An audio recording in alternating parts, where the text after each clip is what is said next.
Hey guys, Political Junkie 2414 here, and welcome to my updated prediction for the 2024 United States Senate elections as of January 1st, 2023. First of all, Happy New Year, everybody. I can't believe we're already to 2023. These past couple of months since the midterms have just flown by, and I've been making videos here and there. I've transitioned to, making updated, making some predictions for the presidential elections, or for the presidential race, whether it be Joe Biden versus Donald Trump or Biden versus DeSantis, and obviously I did do my first Senate prediction just a couple of weeks ago. But now that it is a new month and, obviously a new year, we are going to be doing an updated prediction. Just because this comes 2 weeks, and I want to be clear, just because this comes 2 years after, sorry, not 2 years, 2 weeks after my last prediction does not mean I will be updating these predictions every 2 weeks. It's just a coincidence. I kind of got off to a late start with the month of December, making a prediction for that. So for the foreseeable future, that these Senate predictions will come out monthly. So you will see. So around the first few days of February, maybe a little bit later. Depends. I don't have an exact date for you all, but as soon as possible, once we reach the month of February, will be the next time I post a prediction following this one. So, yeah, without wasting any more time, we're gonna start the prediction. Joe Biden's approval rating has gone up or it's pretty much remained stagnant. It has taken a pretty big improvement, or a noticeable improvement from the last couple of um, since the midterm elections, he's only down by 8 points nationwide, but which is not a good look on the surface. But once again, Democrats did very well in the midterm elections, with him having an even lower approval rating. So now we'll get into the prediction. We're going to start by filling out these safe states for either party. The safe states for the Democrats include Washington, California, Hawaii, Minnesota, Delaware, Maryland, Connecticut, Rhode Island, Massachusetts, Vermont, and New York, and also Maine, because Angus King does seem to be running for re-election, although it is possible that he does retire. He's an independent, just like Bernie Sanders, who both caucus with the Democrats. And yeah, they're going to even if Bernie doesn't run in Vermont, he hasn't made a decision yet. But even then, just actually it would go to an actual Democrat, instead of an independent that caucuses with Democrats. Overall, though, Maine's the only one where the independent running really does matter. But I would probably bring it down to likely if King does not decide to run. So these are all the states that I believe the Democrats are going to win by more than 15 percentage points. Now we'll do the inverse for the GOP. They've got the states of Utah, Wyoming, both of Nebraska's elections. For the special election in Nebraska, go ahead. If you're interested, if you're interested to see why there is a special election here, just because the incumbent Republican Ben Sass, who's reelected back in 2020, is resigning to become president of the University of Florida. Check out my video, which I'll probably put a link to in the description, or in the top right corner. If you want some more information, who I think is going to replace SAS, but that is going to be safe no matter what. North Dakota, Missouri, going to be very safe. Both of these states had Democratic incumbents 6 years ago. Claire McCaskill in Missouri, Heidi Heitkamp in North Dakota, both lost their re-elections, due to the polarization and overall growing Republican nature of these states. They're not going to be competitive this time around. Tennessee, there was a competitive Senate race back here in 2018, but without, a strong Democratic candidate and polarization, it does seem like Marsha Blackburn is going to win. The incumbent Republican is going to win by a very strong margin. Mississippi, very safe there for Roger Wicker. And Indiana, we will be characterizing that as a safe red state as well. There is it, it will be it will be an interesting there will be an interesting primary to watch here in Indiana. Who will succeed incumbent Republican Mike Braun, who has decided to retire to run for governor. There are a lot of potential candidates that we could see enter into the race. We could see Eric Holcomb, the governor of Indiana, whose term limited in 2024, swap places with Braun, and go to go into the sorry, something's going on. Something was happening with my recording thing. But anyways, we could see Braun and Holcomb swap places. We could also see someone like Jim Banks or Victoria Spartz, Republican members from Republican members of the Indiana congressional delegation, take Braun's place. So yeah, that would be pretty interesting. But overall, it's going to be a safe state for the GOP. Indiana is a safe red state on my map. So now we are left with 13 states that are not considered safe. Some of these will be the purest of toss-ups. Some of these are not going to be necessarily safe, but are pretty solid for either party. Um, we're going to start off with the likely states. These are the states that will go to either party by, these are states that will vote for either party by, a margin from, ranging from 5 to 15 percentage points. Some of these states are very close to being hyper competitive. Uh, you know, and some of them are actually pretty safe for the Democrats or Republicans, but will just fall below the 15 percentage point mark, and in a best case scenario, could potentially go either way. So we're going to start off. We'll start with the likely Democratic states. We got New Mexico first, where Martin Heinrich is more than likely going to run for re-election. New Mexico is historically a Democratic stronghold. It can get competitive in midterms, as we saw with the governor's race in New Mexico. But even then, Michelle Lujan Grisham, a very unpopular Democratic governor with many scandals that I am not going to get into, still beat Republican Mark Ronchetti by, about 6 percentage points, pretty much matching. Ronchetti pretty much matched his margin or the margin by which he lost to Ben Ray Lujan in the 2020 Senate race. So overall, New Mexico does tend to be pretty solidly Democratic. It can get more competitive, but and to be fair, Martin Heinrich does not necessarily have the best electoral history. In 2018, he only got 54% of the vote, but the reason why he won by 24 points was because Gary Johnson, the libertarian who ran for president in 2016, took away a large amount of the vote from the Republican nominee. As you can see, the GOP only got about 31% of the vote here in New Mexico. So, yeah, I do believe that Heinrich will win pretty easily, and even if it isn't him, I would still keep it as a likely Democratic state, unless the GOP finds a really good candidate like Mark Ronchetti. But even then, he does not see, he got a little overhyped in that governor's race, and he did not necessarily run the best campaign. So either way, New Mexico going to be pretty solid for the Democratic Party. Next, we have the state of New Jersey, where the incumbent Democrat here, Bob Menendez, cannot speak today. I'm speaking very quickly. Has quite a few. Menendez has quite a few scandals. He has been investigated by the Senate Ethics Committee. He has, had some financial investigations. Actually, more, investigations I think came up after the midterm elections involving Menendez. Illegally trading with some organizations. I'm not exactly sure what the scandal was, so don't take my exact word for it. But Menendez, pretty shady guy, does not do very well in New Jersey. He only won by about 11% back in 2018.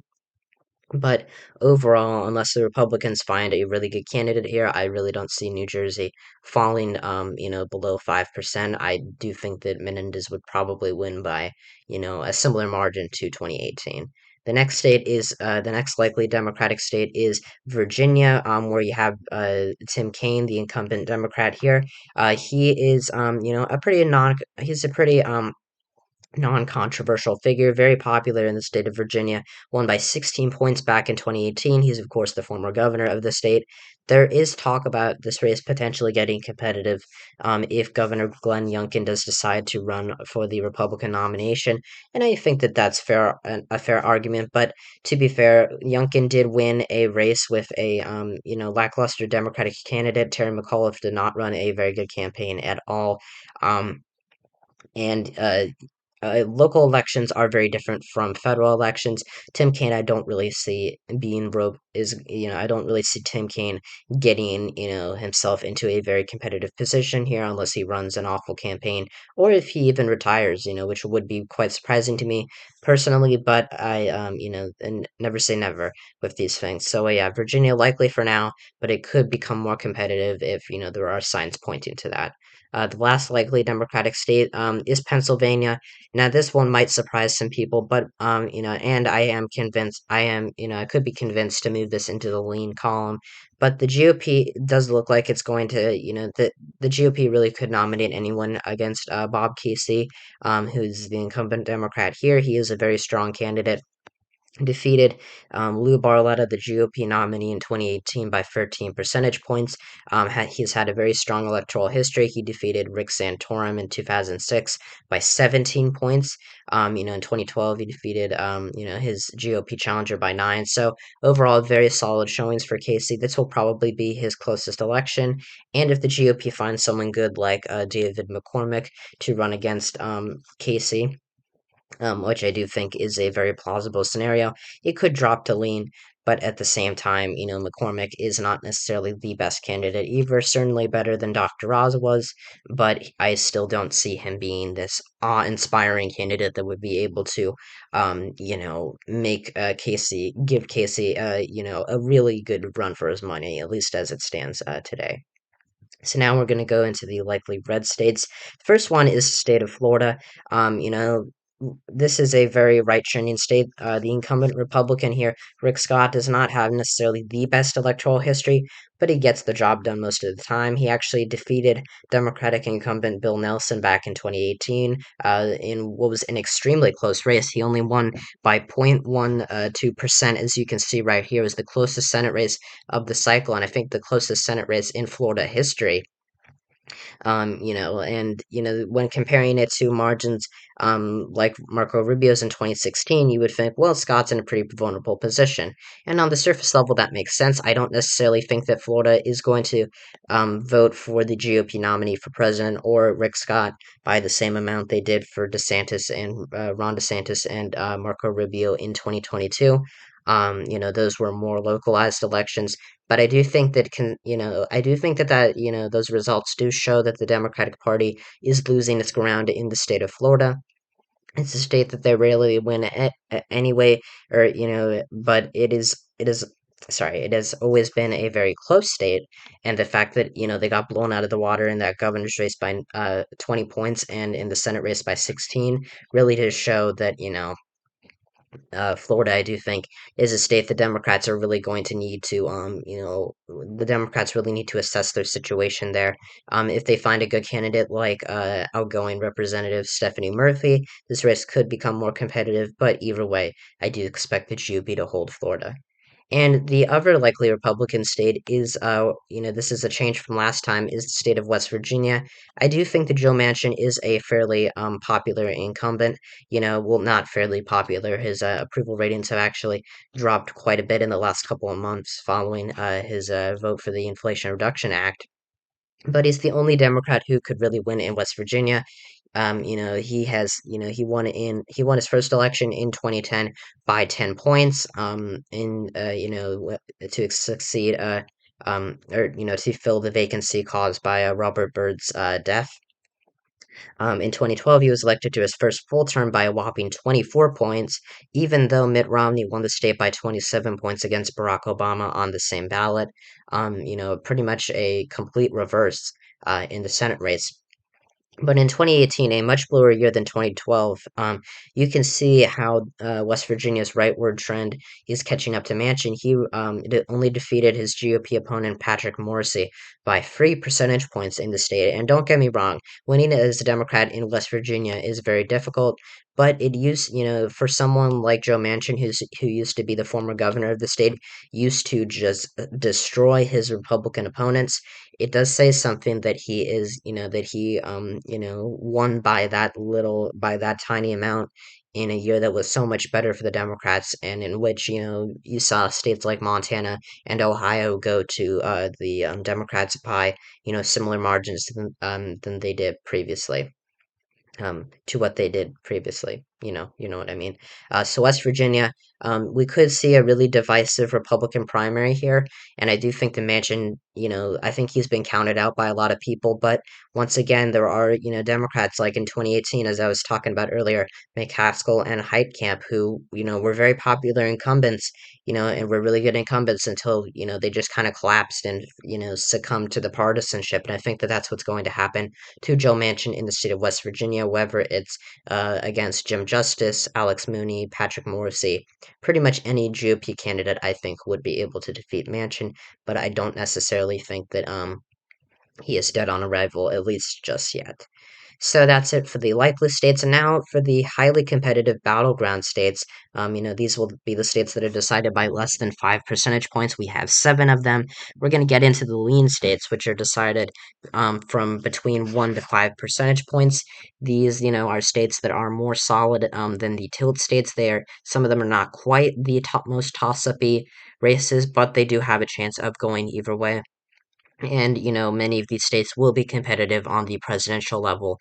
I think all of them will be hotly contested swing states on the presidential level, besides Montana and Ohio, which will be pretty solid for the GOP on for the when it comes to the presidential election. At least that is what is expected. So we'll start off with the lean Democratic states. The first one I'm going to give them is Michigan, which is a change from last time. I had it as likely Democratic.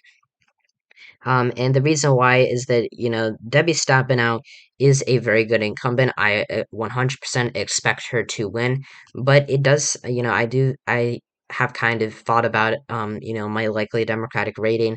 Yes, the Michigan GOP is pretty bad at what they did. They're coming off an awful cycle where Gretchen Whitmer was reelected by almost 11 points against Tudor Dixon. But looking at 2018, Stabenow won by 7 points, which again is pretty impressive. It was another example of Democrats holding many, winning in. It was an example of many Democratic incumbents in states that Trump won in 2016 holding on. But when you compare it to the 2012 margin that Stabenow achieved, it was actually pretty bad. You can see in 2012, Stabenow won by 21 points, and then that shrunk to just 2018. It just shrunk to a 7 points, 6.5 to be precise. In 2018. I know that John James was a fairly good candidate, but John James may not even run for the Senate race. And if Stabenow does go back on her decision to run for re-election and decides to retire, I think that that could really hurt the Democrats here in Michigan. But it is still a state that leans blue. It is blue, by its heart. Democrats have seen a lot of success there. They flipped both their you know about to they flipped both or they're going to hold the first trifecta they've had in Michigan in decades. I think they flipped the state. They will now control both houses of the state legislature for the first time since 1984, which is pretty significant. um, but considering Michigan will be a battleground state on the presidential level, I do think that that will drag down Democrats in the Senate race as well, although I do expect Stabenow to win fairly comfortably, probably around 4 to 5%. The next lean Democratic state is Wisconsin. I do believe Tammy Baldwin is favored as of right now.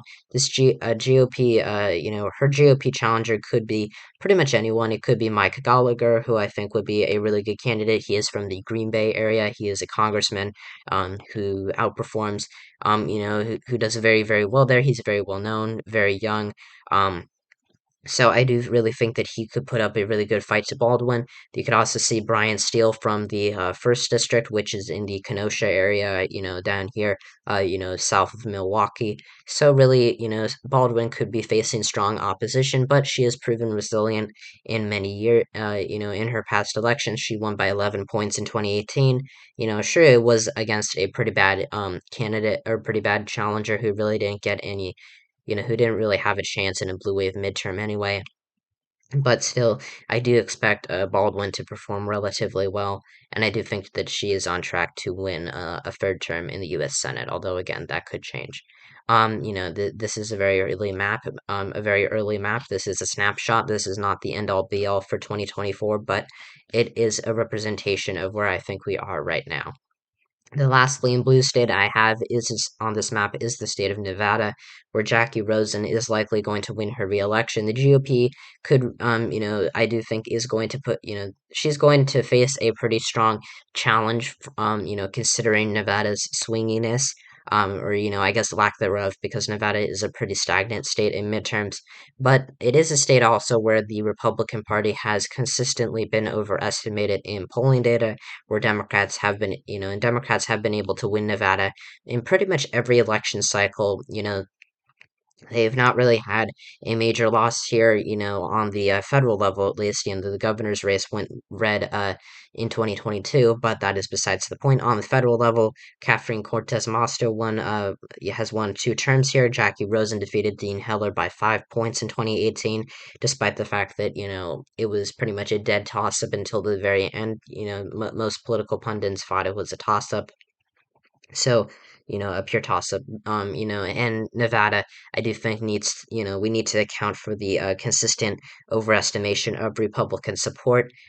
In Nevada, I do believe that the trends in Clark County will be favorable to Republicans long term, but, Washoe County up here, which contains Reno is in the area of Reno, is shifting pretty far to the left. So overall, I do expect Jackie Rosen to win by a Joe Biden margin, a Hillary Biden margin, of about 2.4%. Not exactly, but that is, coincidentally, that is what both of them won the state by. So now we have two, or actually three lean Republican states.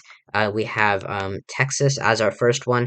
I think following a little bit of, I've had a bit of reflection about the state. Ted Cruz is not necessarily the most popular senator. He is not a traditional Republican.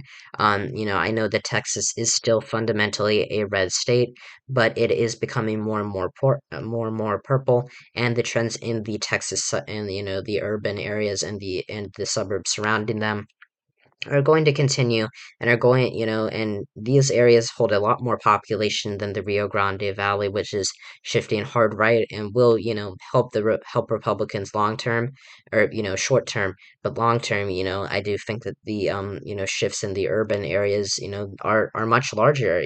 They contain a lot more people, and those areas are where Republican support in Texas is eroding the most, and so that's going to pull Ted Cruz into, most likely a pretty competitive race, considering, his controversy. I don't think that he is going to lose, but I do think he's going to face a bit of a scare, just like he did in 2018. Whoever the Democrats run here, I do think will put up a fairly strong challenge to Cruz.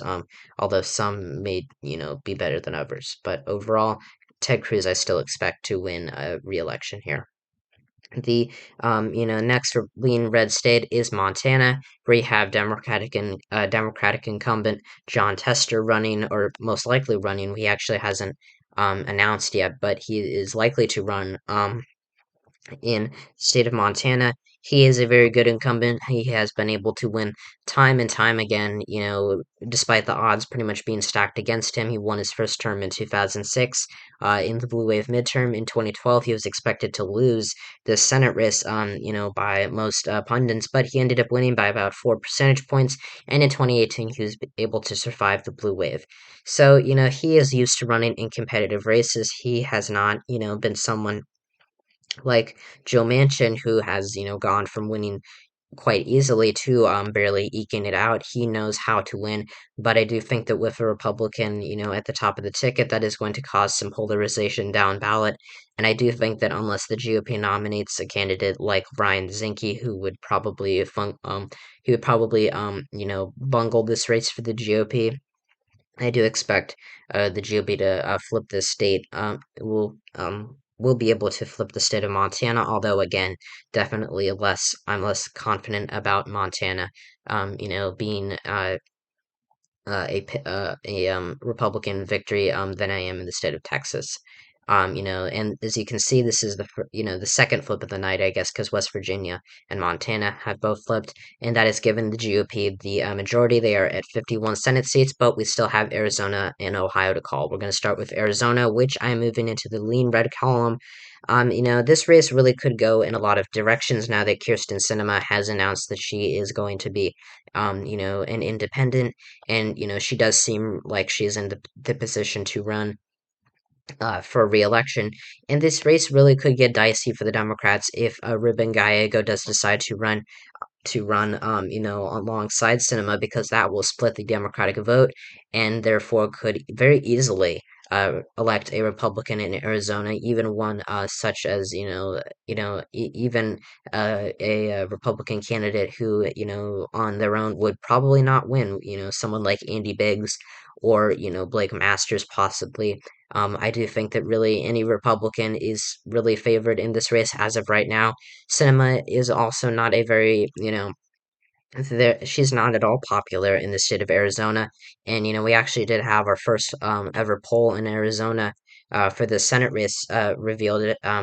It had Ruben Gallego, facing off against Carrie Lake and Kirsten Sinema. If they did three possible, outcomes in this race. First, there was a Gallego a freeway race. And what happens is Carrie Lake ends up getting 41% of the vote. 40% goes to Gallego, and Cinema takes away 13% of the vote with 6% undecided. But there's also a one-on-one matchup version where you have Lake face off against either Gallego or Cinema. In a Gallego matchup, she actually loses to him, but against Cinema, she wins by about 3 percentage points. And I do think that Cinema does have a shot at re-election. I think a lot of people have been dooming on Cinema's chances. But to be honest, she is very unpopular, but she's a strong candidate for the Democrats, because overall she does still lean liberal. She has been a foreign in the liberal sides, but she probably would have a very good chance at re-election. I do think that Ruben Gallego would probably perform better than her. Considering this polling data, granted it is, a Democratic internal poll for Gallego, so, that may be skewing the results. But overall, I do think that a freeway race is the most likely outcome here, and I do expect the GOP, as of right now, to win in Arizona, due to vote splitting. And now we have our final state, the state of Ohio, which I'm going to give nearly to the Republican Party. This is our only tilt state on the map, which, is decided. Tilt states are decided by less than 1 percentage point. Ohio is really the only true toss up, but, that is because Democrats have a very good incumbent here in Sherrod Brown, who has, been able to win time and time again in this state by pretty large margins. But, the trends in Ohio are very, good, very favorable to Republicans, and the fact that J.D. Vance, defeated Democrat Tim Ryan last year in the Senate race, by about 6 points was pretty underwhelming considering, the considering the national environment. Was redder than 2020, and yet Vance won by less than Trump. But it was still a sign that even a bad candidate like Vance, who just really ran a very sloppy campaign, could defeat a very strong Democratic candidate who ran a good campaign by so much. And I do think that at the end of the day, the shifts in the working class areas are going, to swing more and more towards the Republicans. I do think that Brown will do better than, will easily do better than any Democrat on, the presidential level, in the Senate race. But as of right now, I do think that, considering the shifts in Ohio and, the warning signs, I do really think that someone like Frank LaRose or Matt Dolan would be able to defeat Brown. It is very possible that he does end up winning. Tilt is, this is definitely the most competitive state in my mind as of right now. But I do think that, as of right now, I would nearly give Ohio to the GOP as another pickup. So in the final map, we for this prediction, we the final map for this prediction for January 2023. Republicans win 53 Senate seats, Democrats win 47. The GOP picks up the states of, the states of Montana, Arizona, Ohio, and West Virginia.